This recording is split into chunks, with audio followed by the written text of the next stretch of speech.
The kids I have been with over the years have taught me that even you have a very little, life can be happy.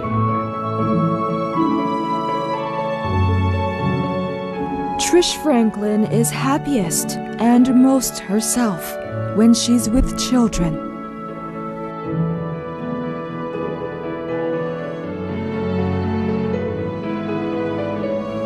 The truth is, Trish is also the person who makes these kids happy. After 18 years of living in Vietnam and dedicating 15 of those years to the Loreto Vietnam-Australia program, an organization she founded in 1997. This Australian woman and her colleagues at Loreto Vietnam have helped more than 20,000 poor and disabled children find a better life through humanitarian programs. Hello and welcome to this edition of Talk Vietnam, coming to you from Ho Chi Minh City. Our guest today is Trish Franklin. She is the woman who set up the Loreto Vietnam Australia program in 1997 here in the southern metropolis. And this organization, charitable organization, has been able to help 20,000 disadvantaged and disabled children to access a better life through schooling. And we're very lucky to have Trish in our studio here today to share more of her story, her connection with Vietnam, the children here, and especially her journey with the Loreto Vietnam Australia program. Hello, Trish. Hi, Zung. Thank you very much for joining us here today. Thanks for having us. Yes, how are you today? Yeah, good. Wonderful. Well, can you tell us, first of all, what brought you to Vietnam in the first place? I think I'd always had a slant to undertake developmental work. And while still in Australia, I probably thought at times of going to India or South America or Africa. But probably I chose Vietnam because it was closest to home.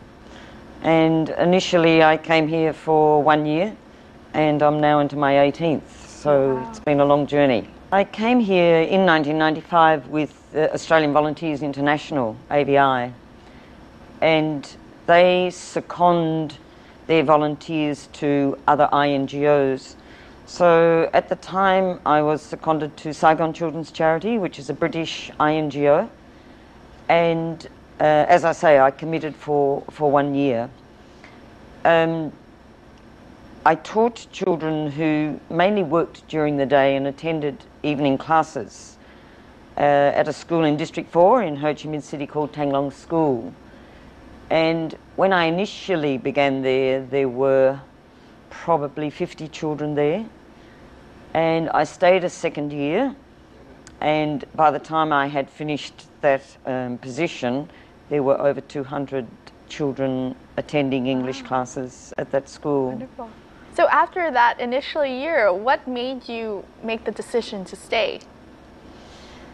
I think Saigon Children's Charity asked me to do a second year, and it was possibly during that year that I also thought to set up and begin the Loreto Vietnam Australia program.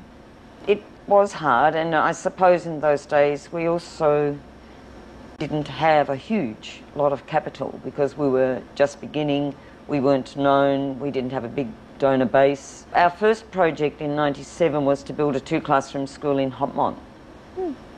And to be honest, nowadays when we're building schools with 15 or more classrooms, but back in 1997 when you built a 2-classroom school, it was like a palace.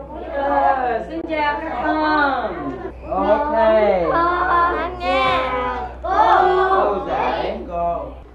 On Thursdays, Trish and her 2 assistants, Hami and Hạnh Tâm, instruct the students at Sunrise Special School.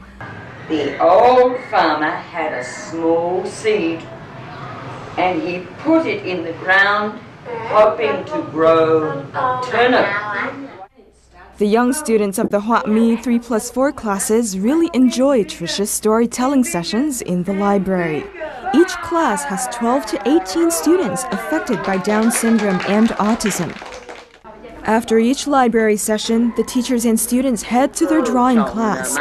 Today's drawing class is devoted to coloring a noodle bowl. The students of Họa Mi 1+2 class are learning to make sheep from cotton balls. Through art, children can express their character. I remember a story of a little Down syndrome boy, his name is Bull, who wasn't able to speak. And once I got them to paint, and I told them a story about a farm first.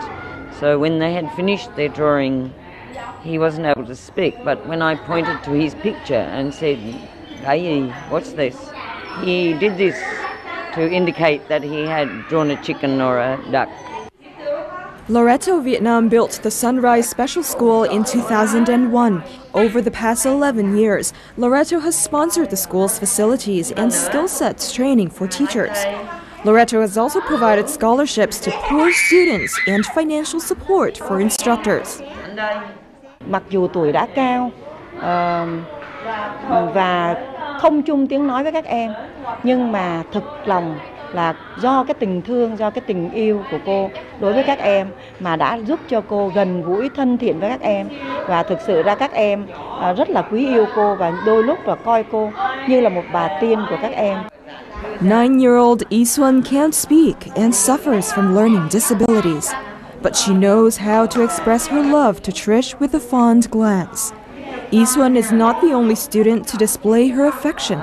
Một cô giáo dạy bé, có thể bé không có nhớ tên. Ví dụ như em đi cô Hằng, thì trẻ sẽ không nói cô Hằng hay là gì có cô thôi. Nhưng mà khi cô Chip vừa tới hỏi là ai dạy cho con vẽ vậy? Cô Chip.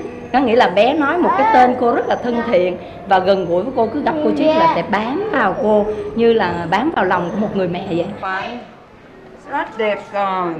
Good boy. At Campus 1 of the Sunrise Special School, 33 teachers care for over 200 students with learning disabilities due to cerebral palsy, Down syndrome, or autism. Trish, can you please tell us more about the Sunrise School and how it began? We built the first campus in 2001. I was actually on a TV show in Australia, and it generated a huge amount of funding for us, and along with using that and also a huge grant of funding from AusAid, which is the Australian government's branch for developmental aid in Vietnam, we built Campus 1 of Sunrise Special School in 2001. The early years, I think, were quite difficult because special education back 12 years ago was quite new in Vietnam.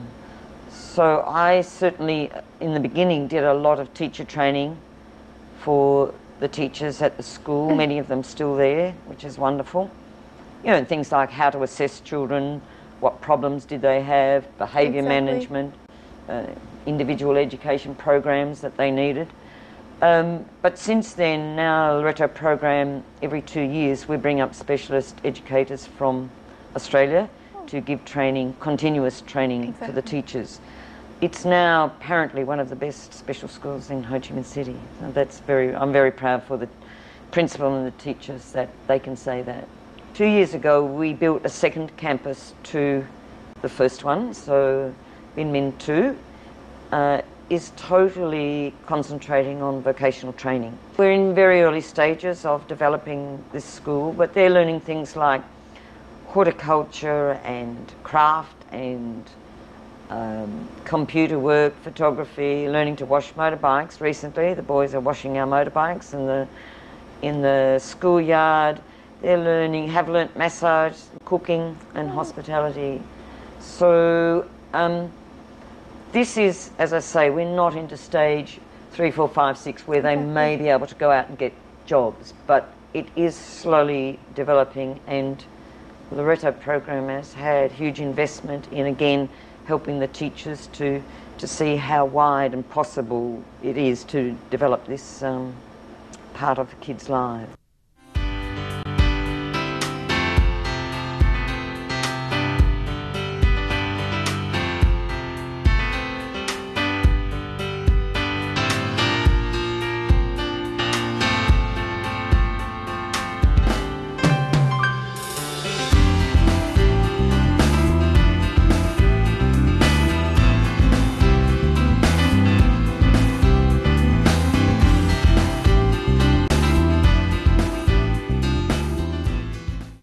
back to how many projects, if you remember, has Loretto carried out so far in Vietnam and in how many provinces?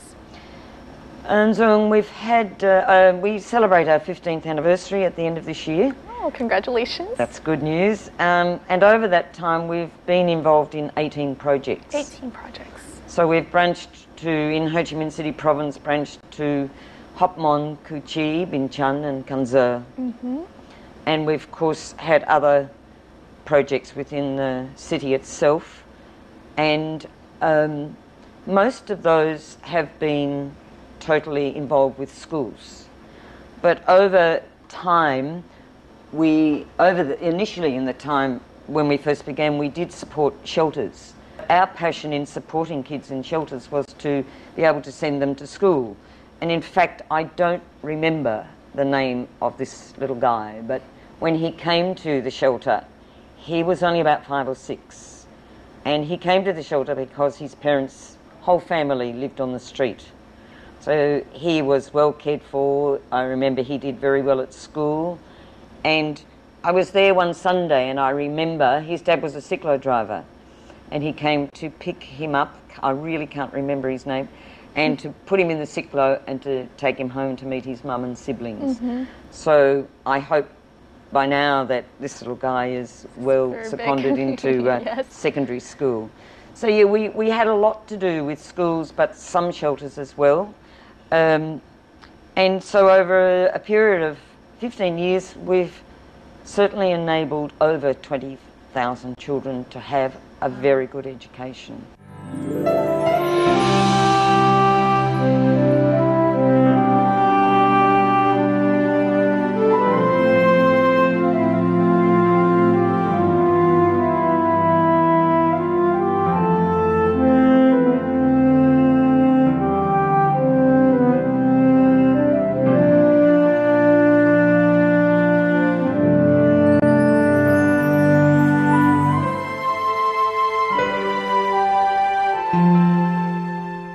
That this was a suggestion from one of the governmental organizations, is that right? That you teach English at VNtienganh School. How has that experience been for you? I often say to people that VNtienganh School is my second home. I feel quite moved to say that because I think it's the place where I'm most myself. These children at NDC have shown me that disability does not stop achievement. They are very enthusiastic to learn. Despite their disability, they set goals for themselves. They invest in those goals 100%, and they want to be successful. So it's a privilege for me to teach them. Yes. How do you teach English to the children, and how do they learn from you? Initially, Zong, I was quite nervous about teaching them. And also initially I was quite shocked. I had never had anything to do with vision impaired people before. And I mean, you see a little boy who doesn't have eyeballs, for example. And I was really taken aback. I was once giving a talk to some students in Australia, and one of the students asked me, how does he cry? So I have found out recently that, yeah, physically, the tears apparently go back the other way. You know, and I know a little boy who had vision. He was probably, that's an advantage for him, but he's gradually going blind. I was shocked about seeing children who weren't just blind, but had multiple disabilities. A little girl I'm teaching at the moment who is one of 3 girls who are triplets, all of them blind. You meet families that don't have just one vision impaired child, but might have 3. You meet a little guy who's probably about to go into year 7, and he lives at Tuduk, and he wakes up at 5 o'clock every morning and catches 2 buses to school by himself. So all these things, I still hear these stories, of course, but I probably don't take them with as much shock as I initially did. So I'm thinking, how on earth am I going to teach these kids English And I'm thinking, I'll avoid teaching colour because they don't know what red is or they don't know what yellow is. And then how can I teach them the word elephant when they've never seen an elephant? But overall, it took me a while to learn. I sometimes had things for them to feel. But it was a real learning curve for me personally, that they've got these words in their head. What the visual is that they have in their head, that doesn't matter. And so you can teach them red, you can teach them green, monkey, cat, dog, and because they've got those words in Vietnamese anyway. Once I learned that, it was, well, let's go. Wow. Part of our assistance for children at the School for the Blind is that we are creating, or have created, an English story braille library. So the purpose of this is we have big writing here for kids with low vision. Down here is braille, which they are so skilled at reading. So once they read whatever part of the story this page is about, then this material is raised, it's tactile. They can feel it. So that they can feel what the story's about. So obviously this part of the story is about a little doll. So once they've read this, they would feel the pages, or feel the picture. Exactly. And have a greater understanding. So they honestly love these books. And often it's a bit of a treat that you give them, you know, at the end of class. Exactly. But this has been very successful, and of course we leave that as a resource for the school. So you have a whole library of these Yeah, books. I think possibly about 25 different stories. And of course you have to make 10 copies of each book. Oh. So we have volunteers both in Australia who produce these for us and volunteers here as well.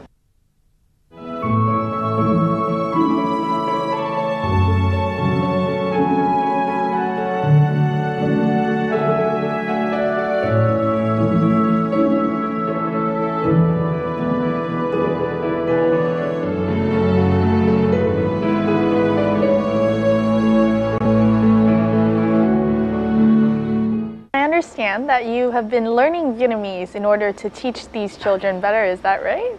Particularly because I teach the year 2s and 3s and 4s.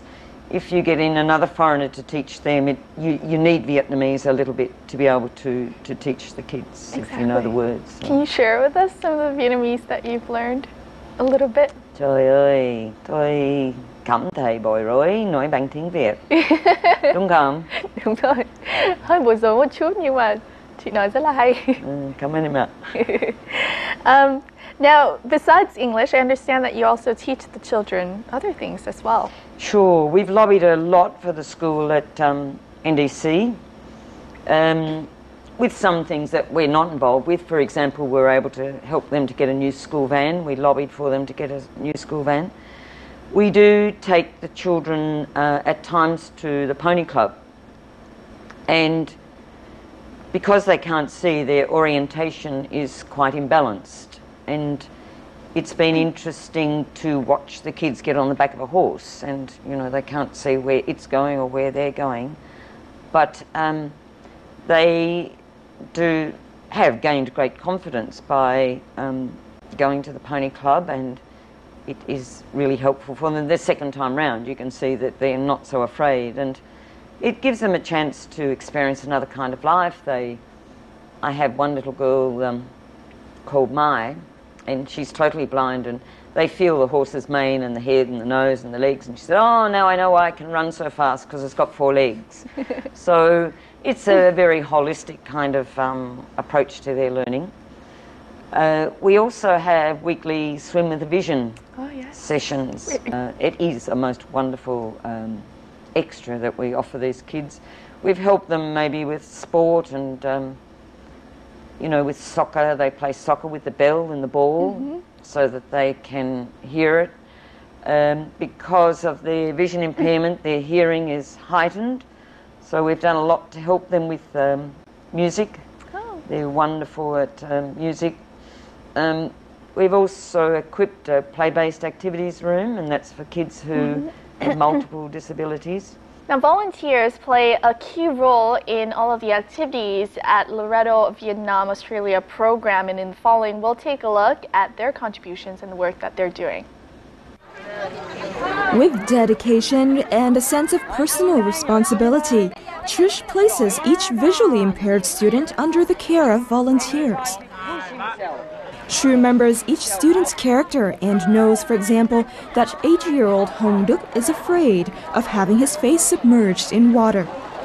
She encourages her students to be more confident and learn the basic skills of swimming. How to hold their breath underwater and breathe between strokes. The volunteers teaching these visually impaired students at Nguyen School for the Blind are mostly foreigners and Trish's Australian friends. A number of them have volunteered for the first time and entered an unforgettable experience. Wonderful. Yeah, it's good fun. You're doing something positive, helping them out, and it's just nice. It's a good feeling. I just really wanted to help people out, and it's also fun helping them. So I really enjoy it, and you can tell they really want to do this, and they really enjoy it as well. Vo Quoc Bao is currently working and even busier than his university days. But for the past few months, he's been spending 2 hours every Saturday afternoon to teach visually impaired students how to swim. Mình cảm thấy rất là vui khi mà tham gia cái chương trình giống vậy, tại vì thấy mấy em rất là vui, mấy em dễ thương lắm. Mỗi lần mà tham gia về cái mấy hình ảnh mấy em cứ động lại cho mình hoài luôn. For 2 years now, Trish and the volunteers teach around 15 students every session. The kids I have been with over the years have taught me that even you have a very little, life can be happy. So I try to live quite simply myself. They keep me young and they teach me something every day, and I learn something from the kids that, you know, for my heart and for my soul and my life. And when I have success with them, then that's what is very precious for me.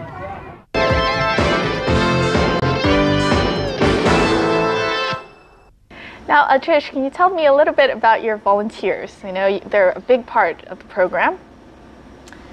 Yes, and I'm going to talk about Vietnamese volunteers first, because for many years I tried to set up this group and keep it going and maintaining it, but until one of my staff arrived at the office 18 months ago, she, and I will talk about her later, is really kick-started our volunteer program, and I think our database is now over 200. Wow. And they are wonderful. And these are Vietnamese volunteers alone, 200 already. Wow. They are very wonderful, enthusiastic, generous, and very altruistic young people. I am full of admiration for them. I'm just loving having them on board, because it does mean they can go to swimming or the pony club or take them on excursions. So I am deeply, deeply grateful to these young Vietnamese people. I've also had a number of Australian volunteers, some for short term, maybe 6 months, 12 months, but possibly teaching English at the School for the Blind, because they are a native English speaker. It's good for the kids to hear a good pronunciation, but they too have been invaluable. Last year we had a young Australian who has a master's in special education, and she gave 6 months to Sunrise Special School and just increased a huge volume of help for the teachers out there. And she worked in the early intervention program, and very sad to see her go. I understand you're a very hands-on person, and you go out to do most of your projects yourself. Do you think, that adds to the success of your program? It may be, Zong. I hate administration. Tell you, I would give up my CEO job tomorrow if I could. I am most myself when I'm with the kids. Do you ever get tired? Yep. Ever tired to the point where, you think you might want to just stop for a while? No, I do get tired. I'm admitting I do get tired. There is no doubt about that. So I mean, I can be going to school on my bike some days and I think, how am I going to teach 3 classes today? And I would be in the classroom for 2 minutes and that feeling's completely gone. So I don't think that I've ever felt like I want to quit, not yet. I am getting old, so maybe I should soon. But I think what motivates me and keeps me going is that you see successes all the time. So you see that little kid who, you know, couldn't walk and now he can with help, or you see a child able to write, or a kid in year 3 having an English conversation with the visitors. So the successes in all, I mean, it's not a job for me, it's my life. So those successes is what keep me going. Exactly. About the trips that you've had in the past, tell us some of the stories that stick to mind, some of the people that you met that, you know, left a deep impression. Yeah, we finished one kindergarten in Phú Yên already, Sơn Thanh Đông, and it was just an old stone house. And they had no toilets, no running water.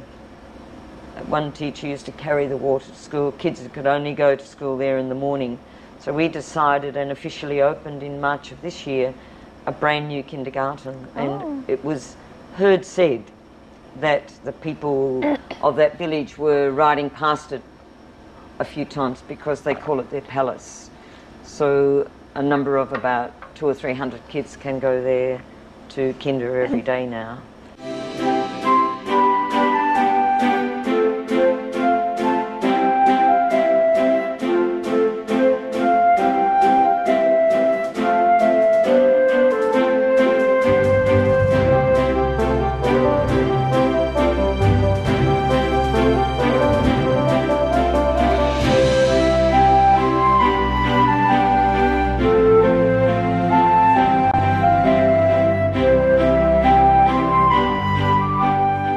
We've just seen some images in the previous part about the scholarship, school packs, and Wheel for Education programs.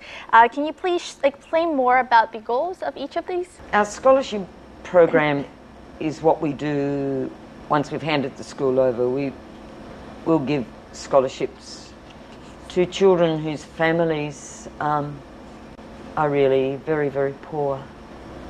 We give quite a lot of scholarships for the children out there, and that helps them to buy textbooks or whatever else they need for schooling. We also, I have an old friend in Australia who is a very old lady in her late 80s, but for 12 years she has supported 2 young girls who were in year 1 at the time, or probably might have been year 2, 3, but she has supported them with a scholarship every year for the last 13 or 14 or 15 years. Now, only 1 week ago, I lost track with them when they went to secondary school and high school and university. A couple of both attend university, and they came to visit me again last week, and they had a letter. So the old lady who has sponsored them, they call Auntie Daisy. Her Daisy is her name. And they had both written a letter to her. They actually met me, and I think they thought that maybe she had already passed away because they know that she's very old. And they gingerly said to me, how's Auntie Daisy? And I said, oh, yeah, no, she's pretty good, and she often sends gifts to them and certainly has supported them. And one of the girls, I will send the letters home to Australia to Auntie Daisy, but one of the girls recently sent me an email. This is what she wrote. First of all, I want to say from the bottom of my heart, all in English by the way, thanks for your presence in my life. Yes, just as you said, you and Auntie Daisy are like a fairy tale, a 15-year fairy tale to me. When I was a little girl, you became part of my childhood, a really beautiful memory that I can never ever forget. So it's be changed, changing, and then change others for the better world. And 1 week ago, this young woman now, who's graduating from university because of Auntie Daisy, has offered to be a volunteer for Loreto program. Wonderful. So that's a pretty magnificent story. So I wish I knew all the other stories that would come from Loreto and our sponsors helping people. There's school packs. We give school packs and uniforms to the children every year. I mean, it's 2 pencils and a pen and 10 notebooks and, an eraser and so on. And I remember a little girl, I couldn't find the story, but she wrote a story about how she had used the pencil and it came sharpened down to about this big. So they treasure these school packs. If that's what we can provide for the children that the parents don't have to get for them, then that's why you see development. That's why you see them looking far more confident and happy.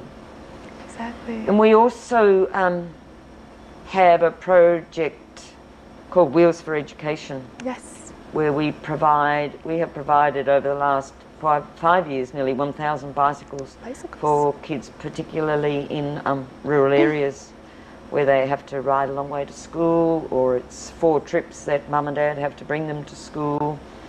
And, the roads are fairly precarious, and there's 2 seasons in the south, the wet and the dry, and both of those are difficult situations for kids to have to walk.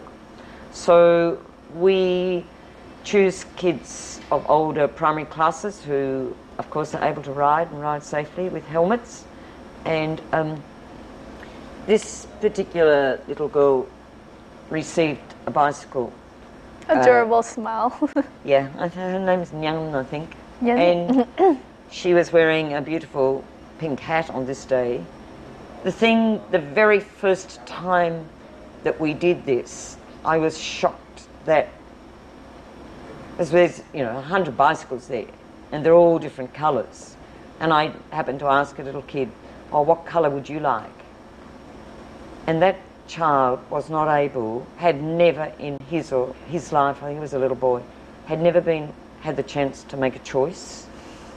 And I just say that again, had never had the chance to make a choice. He didn't know what colour he wanted, because he had never had the opportunity to choose something for himself. So this day, little Nguoi gets a pink hat, and she chose a pink bicycle. And she said, I said, "Oh, can we go home and meet your family?" "Oh, yeah." So she's wobbling along the road on her new bicycle. And we got to her house, and I think her mum and grandma were there to meet us. And it was just a wooden house, I remember, just in a very poor countryside area. And you walked in, it was only one room, might have had a toilet out the back, and there was one cupboard in the room, and she lifted this bicycle up into this room, and it was absolute pride of their family. And her mum said that she hadn't slept for some nights before receiving that bicycle, because she was so so she looks excited. Absolutely happy. Well, let's talk a little bit about your office. Now, behind Trish at the Loreto program office are 6 members, a contingent of 6 members, and they may be small in member size, but the work that they have been doing is huge in volume. And in the following report, we'll take a look at the work they're doing and how they have become a very strong backbone for the work that Trish is doing. 11 out of the 18 projects Loreto supports are based in Ho Chi Minh City and Phu Yên, and Trish's deputy manager is Pham Doan Ha Mi, one of 6 administrative aides there. Mi came to Loreto 4 years ago because she was attracted to Loreto's humanitarian projects catering to disadvantaged Vietnamese children. Mi and the staff at Loreto Vietnam appreciate the dedication Trish brings to their programs, which are all for children. Chỉ là cái người mà không có ngại bất kỳ cái gì hết. Tại vì Mi đã đi rất là nhiều chuyến với chị, tới thăm những cái gia đình khó khăn hoặc những cái ngôi trường hoặc những cái em bé khó khăn. Mà cái quan điểm của Trish khi mà giúp thì mình sẽ giúp những cái chỗ mà nó tận cùng khó khăn để mà mình có thể nâng nó lên được một cái phần nào đó. Cho nên những cái chỗ mình đi toàn những cái chỗ rất khổ và rất khó. Thì có những cái chỗ ví dụ như mình cũng không đi xe vô được đâu, phải đi bộ cả mấy cây số. Rồi có nhiều khi trời nó mưa thì cũng phải sắn quần, đeo giỏ, xách dép đi vô, hoặc là có những cái chỗ mà dù mình phải đi qua phà, rồi qua phà đó thì cũng phải đi bộ vô nữa. Đi rất là nhiều nơi và chỉ không có hề ngại bất kỳ cái gì hết. Phan Hạnh Tâm, the Loreto Vietnam office manager and an active supporter, has accompanied Trish in many field trips to project sites. Nhiều khi cô đến một cái trường mới xây thì mình thấy là dự án xây xong rồi mình mừng, nhưng mà cô đi đến từng ngóc ngách, cô xem đến tất cả từng cái toilet, là cô đảm bảo được rằng là cái trường này, cái toilet như thế này là nó có bảo đảm vệ sinh cho mấy em nhỏ mẫu giáo hay không. Lúc nào là đầu óc của cô cũng là hướng về các em trong từng chi tiết, giống như là nó ăn vào máu thịt của cô luôn rồi. 6 people running 11 projects. For Trish, her team members are human treasures. My staff here are wonderful. They think for me. They are extremely proactive. They complete tasks that I begin. And their passion for the kids of Vietnam, for their own country, is what makes them even more outstanding. I can't do without them. If they left me today, I would pack up and go back to Australia tomorrow. The staff works with Trish every day and understand her better than anyone. Cô nói cô sống rất là đơn giản, cho nên hạnh phúc của cô cũng là giản dị lắm. Cô chỉ cần có một cái căn phòng nhỏ thôi cũng được, và chỉ cần bỏ vào đấy là trẻ em, là một căn phòng đầy ắp trẻ em, thì trẻ em như thế nào cũng được, trẻ em nào cũng đối với cô cũng như nhau hết, thì đó là cái niềm hạnh phúc tột bậc và lớn nhất của cô.